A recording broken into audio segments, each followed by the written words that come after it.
Gostaria de falar um pouquinho sobre retrospectiva. Quando nós olhamos para o final do ano, próximo à passagem para o ano novo, nós temos aquela sensação de fazer um balanço sobre o ano que passou e, de certa forma, colocar alguns objetivos para o Senhor Deus. Não é que Ele faça para conosco, mas a nossa vida para com o Senhor. Mas eu creio que essa retrospectiva, ela precisa ser feita a partir do olhar do Senhor e da sua palavra. Porque realmente quando o ano é ruim, quando o ano é complicado, nós passamos por problemas no trabalho, passamos por problemas de saúde, geralmente nós olhamos para essas situações e nos fazem que a atitude de declarar que o próximo ano vai ser um ano muito bom, vai ser um ano muito interessante, nós não queremos mais ter contato com essa situação do passado. Mas eu acredito que nós, como crentes, não podemos ser assim. A nossa avaliação do ano que se passou, das alegrias, das lutas, das tristezas, elas devem ser feitas a partir do Senhor. Porque o crente, ele não está aqui em vão, ele não está aqui cansado da sua própria sorte, e ele não agora vai ter que, de alguma forma, ajeitar a sua vida para não passar por privações. Mas crente é aquele que olha para o ano que passou, olhando para as alegrias e para as tristezas, do ponto de vista do Senhor. Já do ponto de vista do Senhor, é perceber que nós estamos num reino cujo Deus é soberano e que Deus está, de fato, agindo sobre a igreja do Senhor Jesus. E com esse nível, eu gostaria de convidá-lo a abrir a palavra do Senhor, a leitura de um texto que eu considero uma das narrativas mais lindas do Velho Testamento, está em Gênesis, capítulo 50. E nós vamos ler do verso 15 ao verso 21. Gênesis 50, de 15 a 21. E nós vamos aprender aqui, ou lembrar, qual deve ser a nossa perspectiva para fazer um balanço da nossa vida e de que maneira eu devo encarar toda esta situação. Gênesis 50, de 15 a 21, diz assim a palavra do Senhor. Vendo os irmãos de José que seu pai já era morto, disseram: é o caso de José nos perseguir e nos retribuir seriamente o mal todo o que fizemos.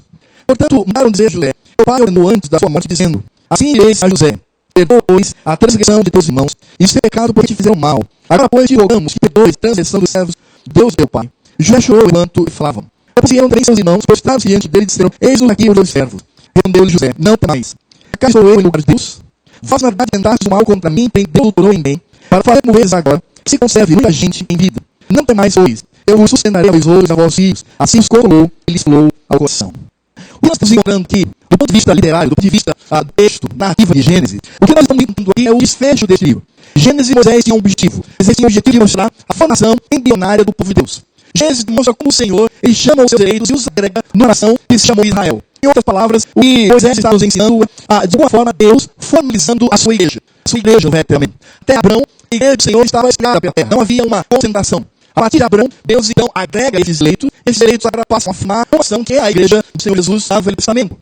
E quando o Senhor assim o faz, o Senhor sanciona promessas a Abraão, dizendo que iria preparar esse povo, que esse povo iria crescer, e que esse povo iria atingir o objetivo do Senhor. Por isso, em absolutamente nada no Velho Testamento, nada, Deus foi frustrado do seu plano. Nada frustrou. Mesmo quando houve o dilúvio, mesmo quando Abraão ele lutou contra o sobrinho Ló, mesmo quando Isaac e Esaú travaram uma batalha entre irmãos, mesmo assim, Deus não foi frustrado na sua atuação. E o que nós encontramos aqui é exatamente o desfecho de toda essa história. Porque essa artigo que nós lemos aqui, do verso 21, não está encerrando apenas esse ciclo de José do Egito, mas esse texto está fazendo o encerramento de Gênesis, preparando o povo a agora passar a conhecer a lei do Senhor havia por Moisés. Por isso, quando nós olhamos para essa fala de José, e quando nós olhamos para todos esses acontecimentos, Deus está falando muito para além da vida dele servo. Deus está falando para a sua igreja. Deus está falando para o seu povo. E dentro desse texto, nós poderíamos fazer a seguinte pergunta: qual é o significado do sofrimento, das lutas, também da vitória, das alegrias na vida do crente? Como ele deve encarar essa situação? Porque, irmãos, nós vivemos uma sociedade que é sociedade hedonista. Significa dizer que os homens e mulheres procuram apenas beleza física. Por isso, não é à toa que uma das áreas da nossa sociedade mais cresce são a indústria de cosméticos e as clínicas de cirurgias plásticas. Elas querem que nós vemos uma sociedade que quer zelar apenas pela sua aparência física. Nós somos uma sociedade extremamente consumista, uma sociedade que consome. Aliás, nós somos movidos a isso. Nós vivemos num sistema que é chamado de capitalista. E o sistema capitalista é assim: ele tem que induzir a consumir, porque ele só sobrevive a partir do consumo. E nós então consumimos. Nós também vivemos uma sociedade do privativo, aquilo que é privado, aquilo que é meu, aquilo que está apenas envolto nas minhas condições, isso é o que importa e ninguém deve interferir na minha vida. Ou seja, nós vivemos hoje uma sociedade individualista. Nós vivemos hoje uma sociedade que as pessoas olham para si. Por isso, quando há sofrimento, por isso, quando há problemas, muitos crentes ficam atônitos, eles não sabem pensar e fazer, porque eles olham apenas para o seu sofrimento, eles olham apenas para a sua situação, eles olham apenas para aquilo que está passando, eles não conseguem aumentar essa visão e olhar que ele está inserido num reino, olhar que ele está diante de um Deus soberano, olhar que o Senhor ele tem um projeto muito claro na vida desse bem. O projeto desse que não é individual, mas é um projeto que deve alcançar todo o reino do Senhor. E é exatamente isso que nós encontramos aqui. Nós vemos claramente essa passagem, essa pequena passagem, para mim, uma das mais significativas do Velho Testamento, exatamente esse aspecto. Porque se nós olharmos aqui, nós percebemos José, ele está diante de Deus irmãos, nós conhecemos a história. Agora o pai morre. E aí os irmãos dizem: já o nosso pai morreu, agora ele parará vir para cima da gente. Porque nós vamos extremamente perversos com ele. Ele vai se vingar. Ele vai olhar para tudo aquilo que fizemos para ele, ele vai olhar para o seu sofrimento individual e ele vai vir como uma avalanche sobre nós. E não é à toa, não, se aqueles homens pensassem dessa maneira. E de fato, a vida de José, do ponto de vista humano, foi uma vida extremamente sofrida. É uma trajetória cheia de oposições. A vida de José foi cheia de perseguições por parte daqueles que queriam usufruir o seu posto. Na verdade, irmãos, a vida de José foi sempre um contraste entre ingratidão, infidelidade, malvadeza sobre a vida daquele homem. Quando nós lemos, por exemplo, o relato, se estivermos aqui fazendo um breve relato da vida desse homem, nós vamos perceber que José era o filho preferido de Jacó, por isso seus irmãos tratavam com extrema brutalidade. Os irmãos tinham inveja dele. Porque nós percebemos em Gênesis 37:4. Nós percebemos que o Senhor concedeu revelações a ele, através de sonhos, e isso fez com que o ódio de seus irmãos, e também a indignação do seu pai, crescesse sobre ele. Deus concedeu, e ele tem como retorno de sua família o ódio e a indignação. Nós perdemos que os seus irmãos, eles planejam e se não é a intervenção de Rubens, não é a intervenção desse homem que tem exposição de centavos de vida humana, ele ia assassinar o seu irmão injustamente. O que o filho fez?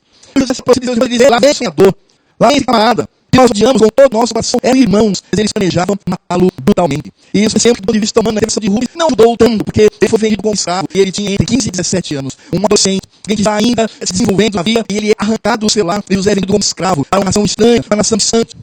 E nós percebemos perversidade sobre a vida do Senhor. Se ele é inocente, não é nada diante do Senhor. A palavra de Deus, nesse pequeno relato, mostra que ele foi para cá de Potifar, ele é adolescente. E ele foi fiel àquele homem. A esposa daquele homem, que é uma das mulheres mais lindas do Egito, se apaixona por ele. Arma uma situação, e o seduz. E ele, por fidelidade, aquele adolescente, 17 anos, ele foge daquela mulher por fidelidade. E o que ele recebe com relação a isto? Ele recebe a prisão, ele é preso. Ele foi fiel ao Senhor, ele foi fiel ao seu patrão, ele foi fiel àquela casa. E a paga que ele recebe é ir para a masmorra, para um lugar de isolamento, de isolamento. E os então se submete a isto. Aí na prisão ele se torna um capaz. E ele começa agora a designar sonhos. É claro que a presença do servo de Deus ali faz a diferença. E é interessante aqui, aos 30 anos de idade, ele foi um 17 para a prisão. Aos 30 anos de idade, aí sim ele é tirado e se torna a segunda autoridade naquele lugar. Se José fizesse uma retrospectiva da sua vida, ele seria o homem mais amadurado de todo o Egito. Porque ele pode dizer: não foi justo o que eu passei. Porque eu não sou homem leal, eu sou homem de oração, sou homem apegado ao Senhor, eu sou homem fiel, possui probidade nas suas atitudes, honesto, alguém que glorifica ao Senhor. Não é justo que eu passei sendo arrancado dos meus irmãos, vendido como escravo, colocado na cadeia injustamente, indo passar a parte da minha vida, sim, porque eu tive naquela era, não é muito grande, ter passado.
Do Egito, mas Deus estava com ele e livrou-o de todas as suas aflições, concedendo também graça e sabedoria perante o faraó, rei do Egito, que constituiu governador daquela nação e de toda a casa real. Sobreveio, porém, fome em todo o Egito, em Canaã houve grande tribulação, e nossos pais não achavam mantimento. Mas tendo ouvido Jacó que do Egito havia trigo, enviou a primeira vez os nossos pais. A segunda vez José se fez conhecer aos seus irmãos, e se tornou conhecido de faraó a família de José, então José mandou chamar a Jacó, seu pai, e toda a sua parentela, isto é, 75 pessoas. José vivia a sua aflição no Egito, mas o Senhor era com ele.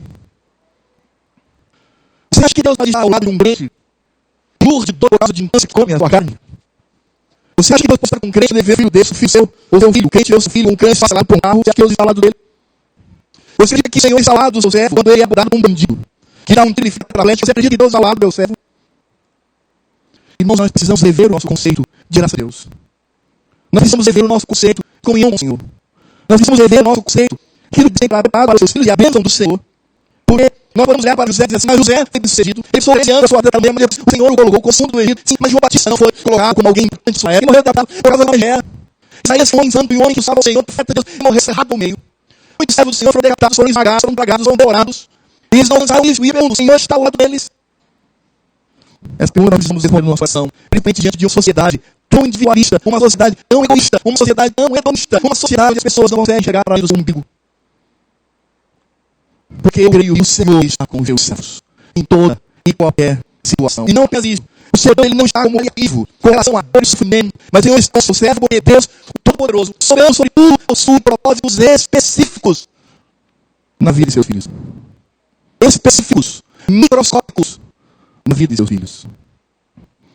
É por isso que nós vamos encontrar aqui no texto que nós lemos, depois de breve relato sobre a vida de José, não conhecido por nós vamos perceber aqui a revelação de todo o propósito de Deus. A palavra do Senhor nos diz que os irmãos de José estavam apavorados. eles temiam que José agisse carnalmente, conforme eles haviam agido, sabe? Mas nós somos assim, irmão. Gente, nós tememos as outras pessoas, nós somos gatilhos, nós temos pessoas vingativas, nós somos lacundas, temos medo das pessoas iracundas. Se nós somos desonestos, nós vivemos apavorados, com medo das pessoas serem deshonestas conosco. Não é outra coisa senão uma projeção do que eles eram. Eles estavam apavorados porque eles estão andando sobre José, cabe eles iam agora sim. José está com a faca e o queijo na mão, ele vai vir sobre nós e ele vai nos destruir.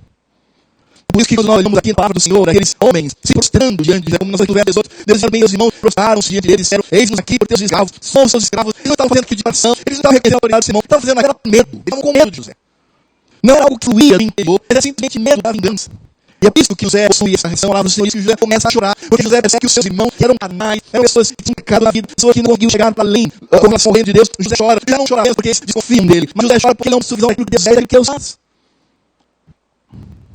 Por isso nós encontramos essa fórmula tão linda na palavra de Deus, verso 19, respondeu José, não mais, não tenham medo, porque ele conclui dizendo, acaso estou eu no lugar de Deus? Sou eu, Deus Todo-Poderoso? É que você tem essa visão em relação à minha pessoa? Em outras palavras, quando José diz, acaso estou eu no lugar de Deus? Ele está dizendo, será que eu devo de fato receber essa bajulação de vocês encurvarem diante de mim? Será que eu tenho direito de usar de vingança pessoal contra vocês? Será que eu posso dispor da vida, da morte de cada um de vocês? Será que eu posso controlar os acontecimentos e controlar o destino de cada um? Mas vocês acham que eu sou assim? José era um homem de Deus. Ele sabia, ele conhecia, ele tinha intimidade com Deus que queria. A fé que ele possuía não era uma fé religiosa, era mente superficial. Aquela fé que não leva absolutamente nada, ele era um homem que possuía profundidade com Deus, porque recebia revelações diretas do Senhor por meio de sonhos, era um homem que conhecia, e ele mesmo fala no verso 21, quando ele diz, não temais, pois eu vos sustentava os outros e a vossos filhos, assim os consolou, e falou ao coração, há um contraste aqui entre a atitude dos irmãos, uma atitude carnal, uma atitude que eles sejam dissimulados, e a atitude de alguém carne no coração. Por que ele diz isso? Pelo verso 20 ele diz, vós a verdade, intentaste mal para mim, em Deus o tornou bem, para fazer com que agora se conserve muita gente em vida. E outras palavras ele diz, vocês estavam o tempo todo intentando mal contra mim, quanto mais vocês intentavam mal contra mim, o Senhor era benevolente, e ele cumpria o seu propósito na minha vida e no reino do Senhor. Por isso, para que se conserve muita gente em vida, vai dizer para que a igreja do Senhor, para que o povo do Senhor, para que Israel continue vivo sobre esta terra. Por isso, irmão, nós precisamos mudar um pouquinho as nossas referências em relação ao sofrimento, porque você vai enfrentar um movimento muito forte. Você não é melhor que ninguém. Você não é melhor que ninguém. Nós não somos melhores do que aqueles que padecem na velhice ou doentes, não somos melhores. Nós vamos sofrer este mundo mal e vil. Por isso nós precisamos, como diz o apóstolo Paulo, para enfrentar o dia mal, precisamos colocar a armadura de Deus, também os revestir com a oração e a intimidade do Senhor. Recebendo o Senhor é aquele que tem controle de todas as coisas. O que nós recebemos no verso 20 é a evidência de Deus. Diante da ruindade, da maldade, da perversidade do homem, o Senhor está ali controlando todas as coisas. Não é o Senhor que move essa maldade, porque Deus é todo santo, mas Deus é que possui o controle.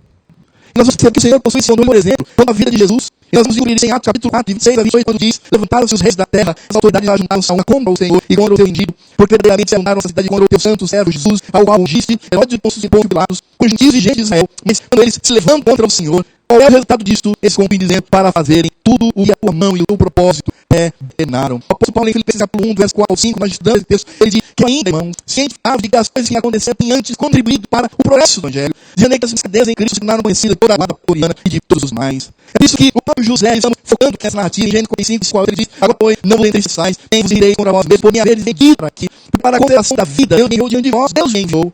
Porque houve 2 anos de fome na terra, e ainda são 5 anos que não haverá lavoura nem colheita, Deus me enviou diante de vós, para conservar vossa sucessão na terra, e para vos preservar a vida por um grande livramento. Assim fostes vós que me enviastes para cá. E sim, enviou José, Deus, que vos por pai de Faraó, Senhor de toda a sua casa, e como governador em toda a terra do Egito. Por isso que Paulo, quando ele fala da vida do crente, quando fala do sofrimento, quando fala das agruras, lá em Romanos capítulo 5, verso 1 ao verso 5, ele diz, justificados sois mediante a fé, temos paz com Deus.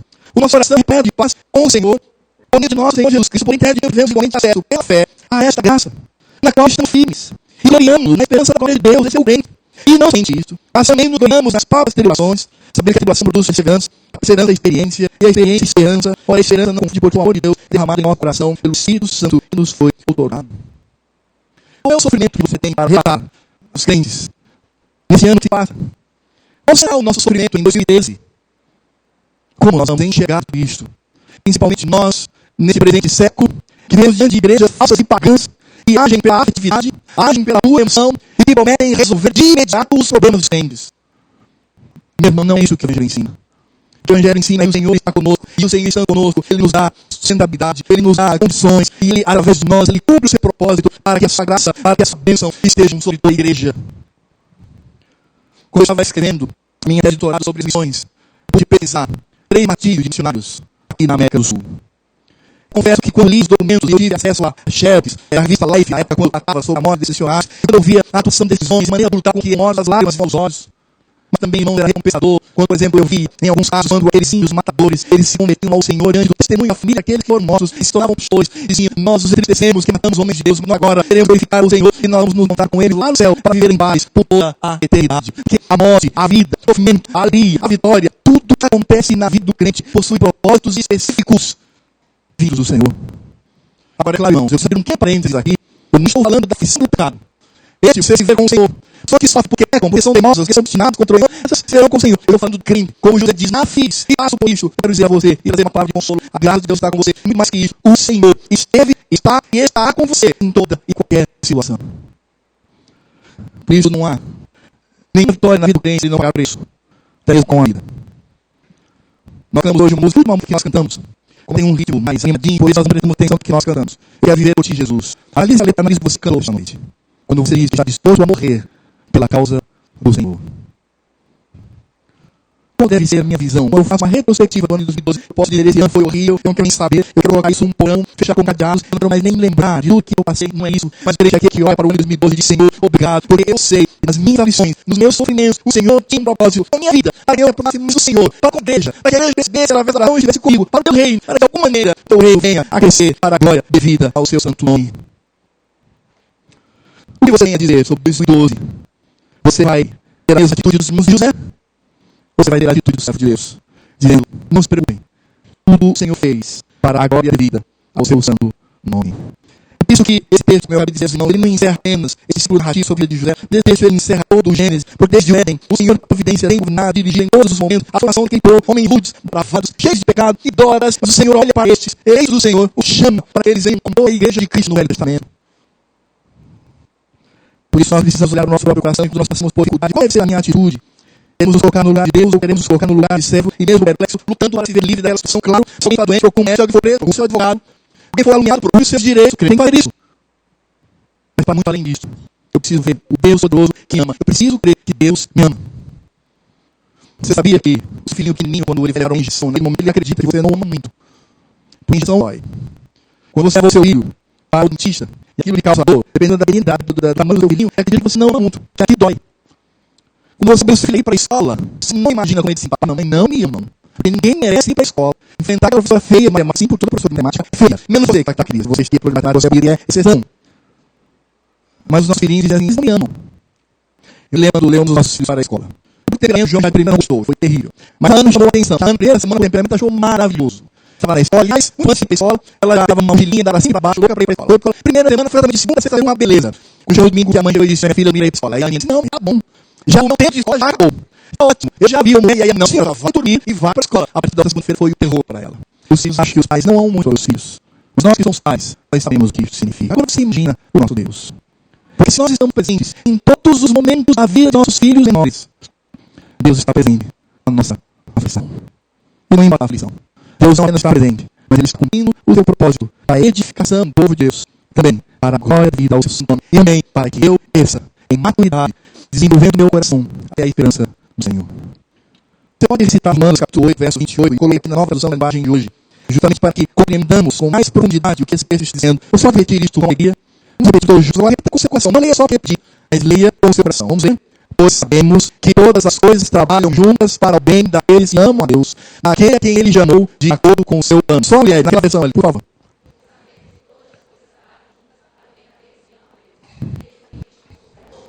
Os varões.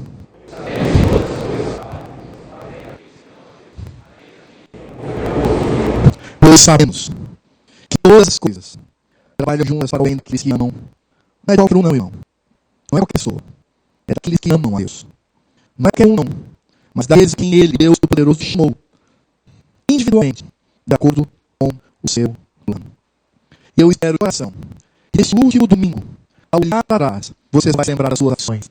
E que nessa lembrança, você diga, Senhor, eu quero te louvar, eu quero te exaltar, porque eu sei que todas as coisas trabalham juntas para o meu bem, porque eu amo, trabalham para mim, porque o Senhor me chamou de acordo com o seu plano. Vamos ter uma palavra de oração nesse momento. E vou fazer uma coisa que depois eu vou sofrer graves consequências. Mas vou chamar os presbíteros aqui à frente. Porque não tem outra pessoa que eu não vejo no meu coração. Talvez as pessoas digam Tiago Gil, mas vou chamar o presbítero.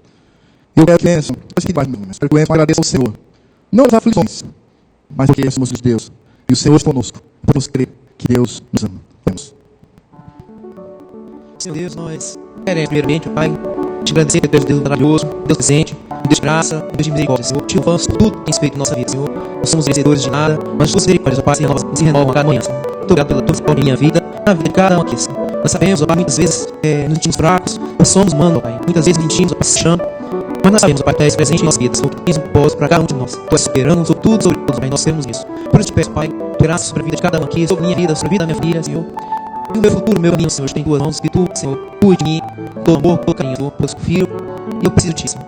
Da mesma forma, para todos, que os pastores da igreja, o conselho, cada um membro dessa igreja, cada filho que Deus espalhado nessa terra, Senhor, pelos missionários, os pastores, essa tua misericórdia na vida de cada um de nós, ó Pai. O teu amor seja com todos nós, ó Pai. Tua vontade seja feita em nossa vida, Senhor. Que sejamos, ó Pai, instrumento em tuas mãos, Senhor, para que a tua vontade seja feita, Senhor. Mas eu peço também, ó Pai, forças nesse momento, Senhor, nesses momentos que nós estamos difíceis e realmente sentimos sem forças, ó Pai, mas derrame a tua força, derrame, Senhor, todo o suporte preciso para a nossa família, para as nossas famílias, ó Pai, para todos aqui. Eu agradeço muito, Senhor, por ter te conhecido, por pertencer ao reino, Senhor, por ter sido escolhido por ti, Senhor.